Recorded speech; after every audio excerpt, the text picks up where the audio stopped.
Jay Shear. Jay Shear. Jay Shear. Jay Shear, business consultant. Jay Shear. Jay Shear Business Consulting.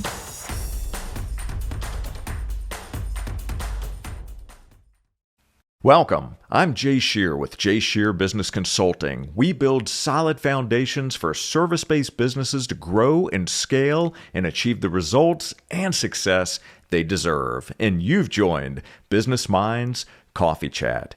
This is part 2 of our interview with Garry Gilliam. If you missed part 1, go back and listen to episode number 95. Enjoy the episode. Let's go back to Milton Hershey School and that question I had. Where are the rest of the Milton Hershey School campuses? Where's Coca-Cola's and McDonald's? Where are they? Well, big fella, stop talking and asking. You got money. Where's your campus? What are you doing? All right. What are we going to do in a camp? We want to build. Well, luckily, I grew up in a town that was founded by a revolutionary who realized that if he provided spaces to work, eat, live, learn, and play, he created a pretty dope town and, in a philanthropic way, targeted the underserved community to provide them with resources and opportunity to maximize their talent. I grew up there. There's the model. And on the athlete side, it was reinforced with the grand experiment from Joe Paterno. Community engagement, top athlete, give back. Okay. So when I'm in the NFL, right, we after practice, we're in a hot tub stretching. Everyone's got their headphones on, scrolling on their phones. Kind of just, a little escape. I'm the guy. Hey, bro. What you looking at? Oh, you looking at the girls on Insta? Oh, okay. Hey, what's the last new thing you learned not related to athletics? I'm just curious.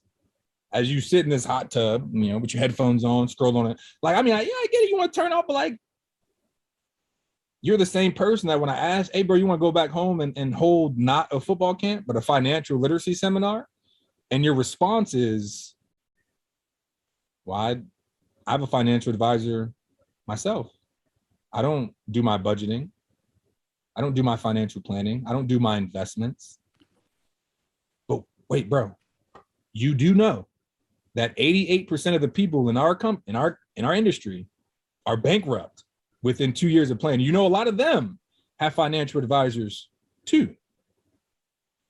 You don't think that you should be a little bit more self-sufficient, educate your, oh, no, you'd rather scroll on Instagram looking at the chicks that are going to take your money too. Oh, okay. We got some mindset. You weren't raised the way that I was raised. Not Milton Hershey, and certainly not in college either. You don't. So I would go in the hot tub, start having these conversations, go around the hot tub. Especially once I started becoming an older vet, going, what you learned? I want to hear it. You don't got something? All right, I'll come back to you. Use your phone that you can literally ask it any question and learn something. There you go. I'll come back to you, big fella. As long as you're in the hot tub, I'm coming back. Got to the point where we start having these conversations, changing the culture a little bit. Dudes would see me in the locker room like, hey, G, you get in a hot tub yet? I got something for you. Yeah. So now we're having these financial literacy talks. One of those guys, his name is George Fant, just got a nice, massive contract to be an offensive tackle with the Jets.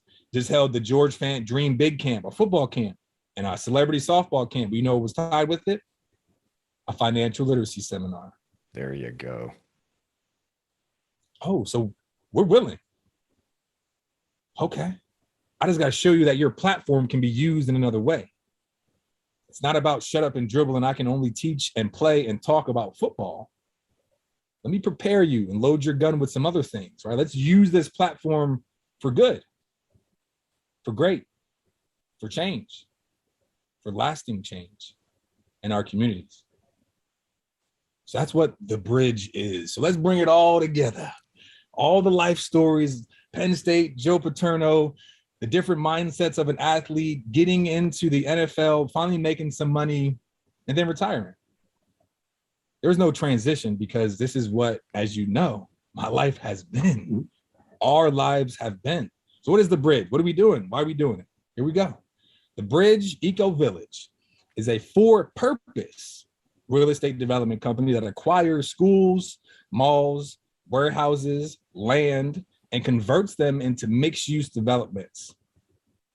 The way we describe our mixed-use developments is an eco village with places for the community to go figure, work, eat, live, learn, and play. Just like Hershey set up the town of Hershey. And what that means is the conversion of these schools, we're just locking on the school, let's call it over 100,000 square foot school with a football field, a track, sitting on some nice land. Mm-hmm. A lot of these properties have been abandoned. Consolidation of school districts, the baby boomers moving out of towns to suburbs, schools aren't needed as much, but these buildings are beautiful. And they're smack dab in the middle of residential areas and owned by school districts, land banks, municipalities that don't just want to give them to your traditional developer. These are significant sites. And they understand that in a restorative community comprehensive planning perspective, something needs to be done intentionally here, not just a bunch of affordable housing or a nursing home. Nothing wrong with these things, but there's an opportunity here to do something bigger, better. City planners, urban planners, municipalities understand this. And so do we. Well, Harrisburg, Pennsylvania, remember where I'm from, is the epitome of systemic oppression, right? That lack of resources is compounded over the generations, and it's really bad, unfortunately, at the moment. Are we just going to talk about it? Are we going to do the feasibility studies, identify the disparities and the gaps within our society? Or are we going to actually provide solutions? We're going to look to bridge these gaps or just put Band-Aids on them?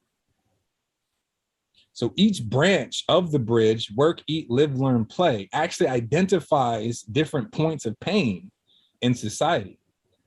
One of my degrees at Penn State was in business. And what we were taught was to identify a point of pain and to solve it with a product, a good, or a service.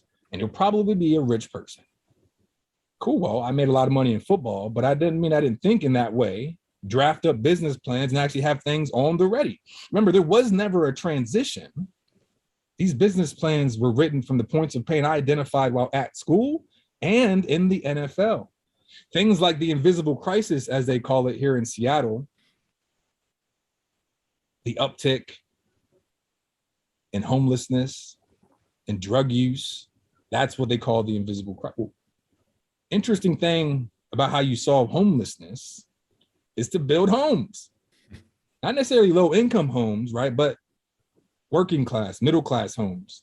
So they have a place to work where they live and live where they work. So they don't need to be in the low-income homes. And the low-income individuals now have to be on the street, feeling as if they don't have their basic needs met and that they can no longer contribute to society. When humans get to that point in time on a psychological level, as if we can't contribute to our society, to our families, to ourselves, we look to change our state of mind. And that is most easily and often done with drugs and alcohol. So by not having enough homes, we have diseases of despair. I saw that in Seattle, and I saw that in San Fran with these tech companies that are increasing the property values and living wages, but the people who live there can no longer live there. The people who work there don't live there. So what I saw down in San Francisco and Silicon Valley were people blocking the roads and the buses for people trying to get to work at Google, Samsung, and our stadium was right there. So I see it. I see it on the news daily. I saw it in Seattle. As much as I would love to build up Harrisburg to be a great city with big tech jobs and those things, is this what has to happen? Is this what goes on? When a company doesn't think the way that Milton Hershey did and building up the community around his corporation. So that's what you got to do. Got it, Uncle Milt. Noted. So with these schools, we got to create a microcosm of the town of Hershey, right? These mixed-use developments strategically with their places to work, eat, live, learn, play, attached to different points of pain. An example, work. That sector is called corporate workplace. An example of a KPI we measure is executive representation On a national level, in our Fortune 500 companies, there's currently only 4 Black CEOs, and there's only ever been 17. Wow. Even if you adjust for the population differences of our races, there should be currently 70 Black CEOs, not 4. I'd say that's a gap. That's a divide. That's something that certainly needs to be bridged. But how do we do that? Do we just rely on the Fortune 500 companies to hire minority individuals? I mean, there is certainly maybe a knowledge and talent gap because of the restriction of resources on a systemic level. So what do we do? What about the other side of it? What about the minority-owned businesses? Are we going to help those businesses develop and grow, incubate, accelerate, go public, become Fortune 50 and 500 companies themselves? So we can work from both ways. So work, corporate workplace, creating co-working spaces, maker spaces. This is the hub for the entrepreneurs to come. Your startups, come learn, come use. You remember those brilliant kids from Milton Hershey School that have national certifications out of high school? Well, turns out a lot of those kids are from Harrisburg, Pennsylvania, Pittsburgh, Philly, across the country from these inner cities. Wait, and you guys are educated. I know you're, hey, come work together. Let's start a business. Turns out the Bridge Eco Village is a conglomeration of Milton Hershey graduates who get it, who see it, who have different expertise and are able to execute with competency from the inner city. So let's replicate it. Let's not rely on the school to build more campuses, but let's set it up for ourselves here in a similar fashion, right down the road, to provide the same resources that that school did for us. So that's work, eat, food deserts, food localization, food security. We got to grow food. This is food apartheid. Areas don't have food or grocery stores strategically. Like there's, what? Because the density is not high enough and the disposable income's not high enough, my area doesn't qualify for a grocery store? So what, we don't need to eat fresh food? And moreover, where's the food coming from? This is more of an issue aside from just in food deserts, but like, where's our food, especially in the northern part of the country, coming from in the winter? Where's it coming from? I know there's lots of farmland around, but that's corn and soy being fed to animals. Where my tomatoes come? Oh, they're coming from California and Florida. Oh, well, turns out that within just 3 days of me picking my food, it loses 30% of its nutritional value. So we want to talk about attention spans for kids in schools and graduation rates. If food is not on the forefront of your revolution, it will not be sustained. You need to give people the proper food, the proper nutrition. It's a problem. And the root cause is probably the way we grow food. What's the bridge? What is the solution? Well, we grow food in the inner city in controlled environments with aeroponics and hydroponics, solar panels to be not just net zero, but net positive in our energy consumption, water catching system. Not only is aeroponics and hydroponics 90 to 95% more efficient in its water consumption than traditional farmers, but we're also collecting water for our gray water systems and rainwater gardens so that when it does get put back into the water table, the Susquehanna, the Chesapeake, the Atlantic, it's the way it needs to be. It's not hurting the environment any longer. When it comes to carbon and waste, we actually have a bio-waste food digester, so we can take in fresh food waste, convert it into nutrients that we use in our aeroponic and hydroponic systems, as well as capture the methane to allow us to heat the greenhouse year round. So now you can go from farm to table in 20 minutes or less. Convert the food desert to a food oasis. And it keeps the dollar circulating within the community. No longer do we need to outsource to import a local food. We need to grow it, eat, work, eat, live. Basic need is shelter. So we're going to provide all these resources. One of the most sustainable things you can do actually is to bring all those things together. I don't really need a car if I don't want one. It's like a little 15-minute city. We got to live here and bring everybody, because these villages and these developments are going on. They're not going on in the hood. They're not going on for low-income individuals. So our housing is actually for low-income individuals and market rate luxury individuals. It's important for both of those to be together. Going to Milton Hershey School and living in that mansion exposed me and my team to a different way of life. We saw a different standard. I can live in a mansion. I can get my degree. I don't have to live in a row home with the rice, with the roaches and the mices. There's a different, this is not what is expected. There's another side, there's another America here that we can attain. So in a similar fashion, showing people, giving them the proper resources. Low-income areas don't need to have thin walls and bad resources. Like, provide them with the resources that they need so they can no longer have to be low income. Because at the bridge, they'll be able to work, eat, live, learn, and play. We'll show you how to be self-sufficient, not just to live here, be low-income individual and have to rely on government assistance. We want you to be self-sufficient. So we'll get there, but that's live. We got to have everyone here first and foremost. You can now be encouraged by the upper class individuals who have a routine, a process. Maybe they see a point of pain you have, offer an opportunity to you.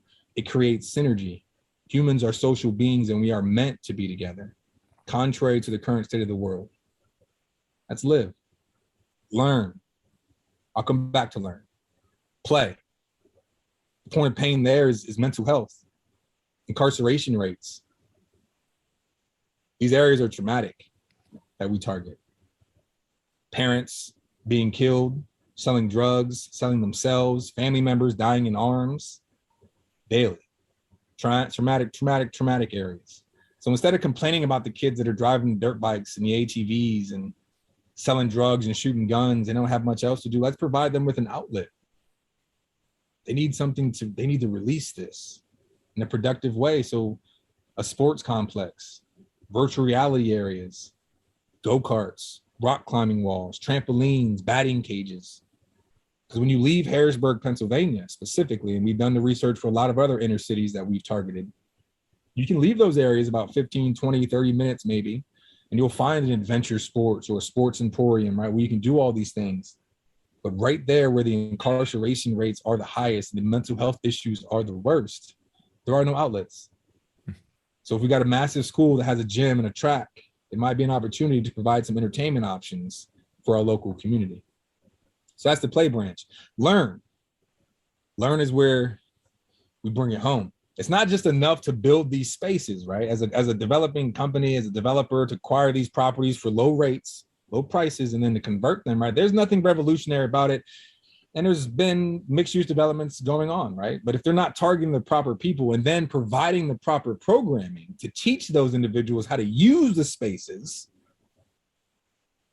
and I think we're more feeding our ego than we are our community. It's not just enough to go there and build something, but like, what is going on there? What's the fruit that comes from the tree that you've planted? That's the learn branch. All right, so learn to work, learn to eat, learn to live, learn and learn to play is what our nonprofit does. Empower at the Bridge Foundation. We have programs that teach the community how to use the spaces we've created.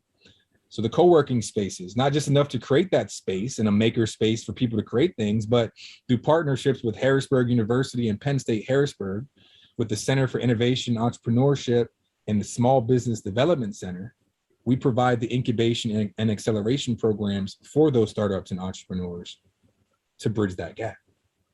You have opportunity to then go into a pitch competitions, earn grants, investments, non-predatory funds, another way to bridge that gap. Learn to work, learn to eat, not just enough to grow food, but let's teach you how to grow your own food. And then we'll teach you the importance of your diet. How does what you eat impact your body? You need to understand how cholesterol has an impact on your arteries and your veins. Where does cholesterol come from? Let's teach you how to properly cook your food. Yeah, you're cooking in vegetable oil, but vegetable oil can cause cancer if cooked at a certain temperature, heat it up. So let's use avocado oil. Let's educate you on smoke points. Let's educate you on how red meat is just as carcinogen or as much of a carcinogen as cigarettes. This is true. Let's educate you on that. That's learn to eat, learn to live. Point of pain there is actually, or the sector, excuse me, is personal finance, generational wealth. Best way that that's generated that we can see is through real estate. That's how wealth is most often passed through generations, is through real estate. Well, it turns out that one of the biggest disparities in our country is the homeowner occupied rates of whites and blacks. which could be redlining, not access to funds, proper education to get like a bunch of stuff leads into it, right? The root causes are a lot. Well, in bridge fashion, what are we going to do to bridge the gap? Well, Learn to Live is actually the formation of a Reg CF campaign for each of our bridge locations, crowdfunding. So local unaccredited investors can actually be owners in each bridge location as it's built. Because one cool thing about DEI is that people forget the other side of equality.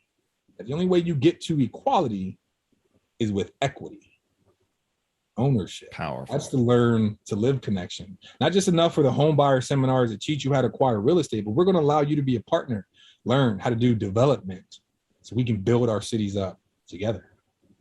Learn itself. As much as we want to invest in real estate, start businesses, invest in the stock market, we got to get back to basics. What's your income? What are your expenses?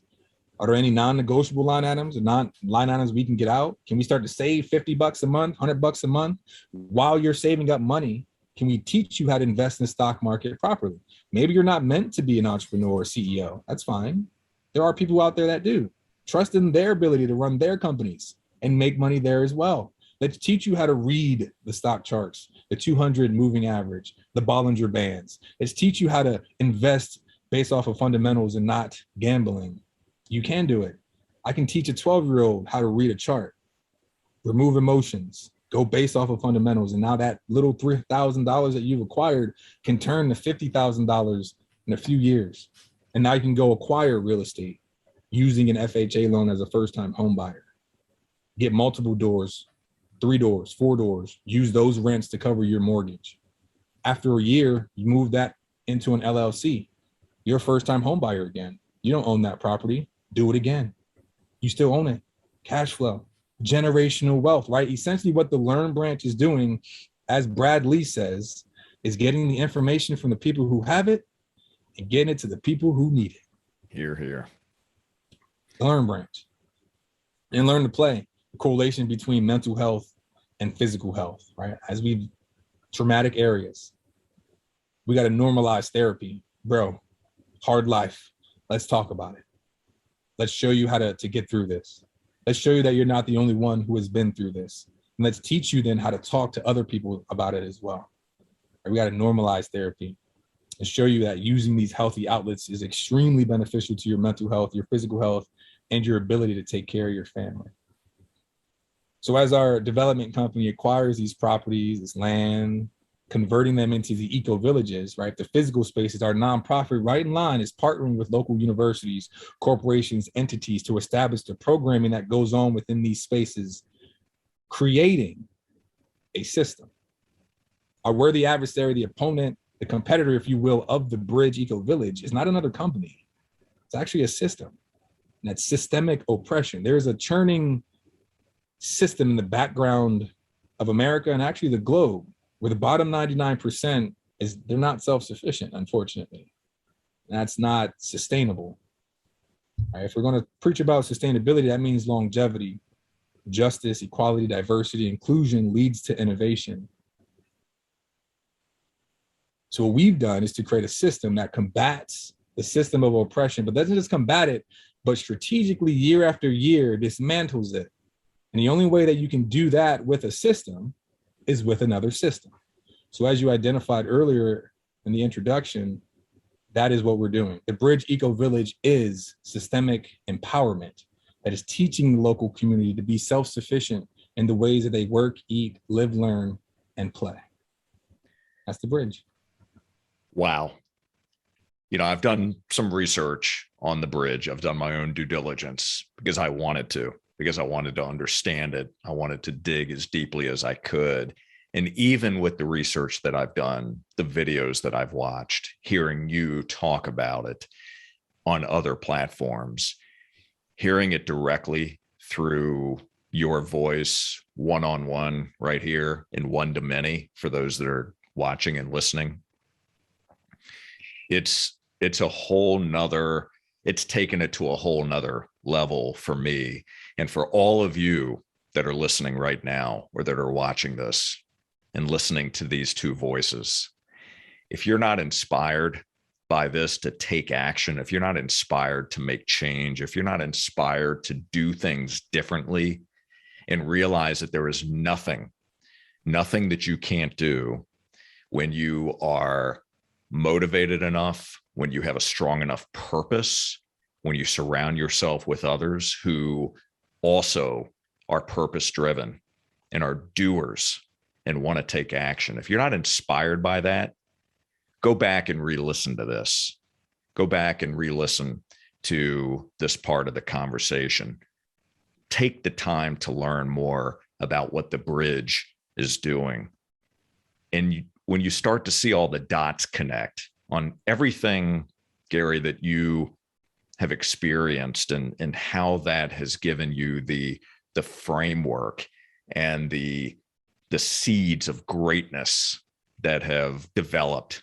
We talked about seeds germinating early on in this conversation, but when you see all of that culminating to where you are today and that you are executing on this, it's not, these aren't just ideas. It started with ideas, but it started with you and others realizing that we have problems, we have systemic problems, but we can be the solution. We can create the solution. And that, my friend, is phenomenal.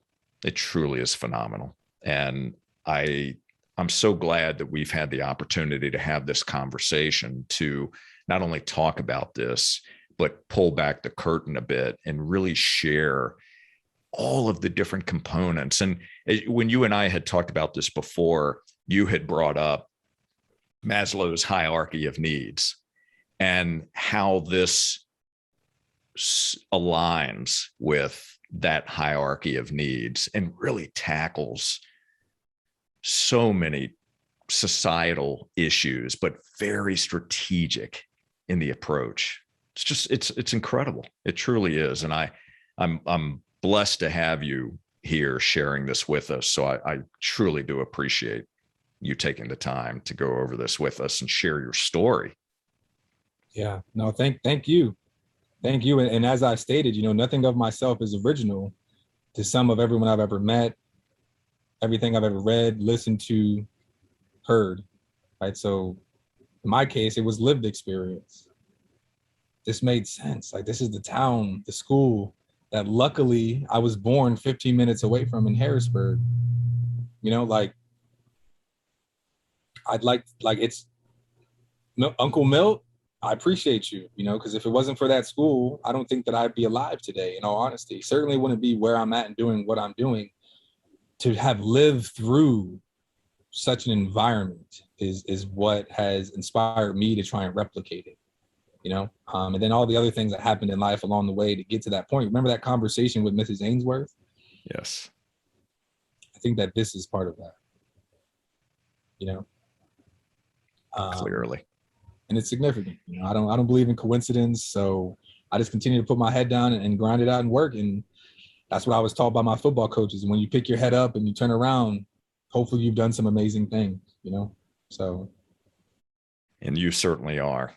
So what overarching message would you like to leave our audience with? To have hope. In the state of the world, especially after, 2020, a lot of us are hopeless. You don't see a solution. You see a lot of anguish, suffering, pain. That is life, unfortunately. But we do have an opportunity when we work together with a collective consciousness, right, on the same page with similar intentions. I think we can create more of a heaven on earth than we currently see. So to have hope that that's coming and that there are people doing the work. The light workers are coming together. And I think that the world is going to look a lot different in a positive way, a lot sooner than people anticipate. So have hope in that, believe in that. And every day, if you can do something to help that, then please do. Beautiful. And before I ask my final question to you, please share with us where we can connect with you. Yeah. Well, if you want to stay connected to the bridge, go to thebridge.com. and subscribe. And we send out emails periodically updating people on volunteer opportunities, new locations. If you want to get involved, if you have a location that you think that we should like, go to the website, go to the contact page and email us. Definitely subscribe. We're on Instagram, Facebook, YouTube, The Bridge Eco Village. And if you go to our website at the very bottom, you can actually get to all of our social pages there. That's probably the easiest way than rattling off all the different underscores and ats. So thebridge.com, social media is at the very bottom. You'll get to all of them, and you can also subscribe there too. So if you got, yes, because a lot of people hit us up, well, in a good way, that they've thought about this idea and they'd love to do it in their community. Well, this is what I have for you, right? If not you, then who? And if not now, then when? It's time to act. Absolutely. It is time to act. So we will certainly provide links to all of your social platforms in the show notes. And here's my final question to you. What's one of the greatest gifts that life's given you that you didn't realize at the time? Ooh, that's a good question. Honestly, adversity. Yeah, a skilled sailor is not made on calm waters. So I would say that I am grateful for the anguish, the adversity, the hard moments, the resistance, because that makes you stronger. That makes you ready. That makes you skilled. That makes you surgical in your approach the next time you come to that situation or something similar. And moreover, which is what I'm more about, is you have an opportunity to teach others, pass those teachings on for generations, so we can create again sustainable areas. Not just enough for us to figure it out. Right? How did they build the pyramids? We don't even know. What were they actually used for? We don't even know. Let's make sure we don't have gaps, whether they were strategic gaps that were removed or destroyed or whatever the case is. Like, let's make sure we can pass what we attain for generations to come in a good way and preserve our planet so they can actually use it. Let's think that way. Incredible. Garry, you truly are a bridge builder. You're an inspiration. Thank you so very much for spending time with us on Business Minds Coffee Chat. I am grateful for you. My heart is full from this conversation. So I'm so appreciative of the fact that you and your message and all that you stand for has entered my sphere of consciousness. So thank you so much for being here. Thank you. It's been a pleasure. Thanks for letting me rant and rumble. It's been good. I appreciate it. Thank you. My pleasure. And for all of you, thank you so much for watching and listening. And please take a moment to subscribe, rate, and leave us a review. We would love it if you would share one or two key takeaways with us from this episode. And we'll certainly make sure to share that with Garry as well. And to learn how Jay Shear Business Consulting can help build a solid foundation for your business, all you have to do is visit jayshearbusinessconsulting.com. And until next time, stay healthy, keep learning, keep growing, connect with Garry and learn how you can get involved and take action. And we'll see you on the next Business Minds Coffee Chat. Take care. Jay Shear Jay Shear Business Consultant. Jay Shear Business Consulting.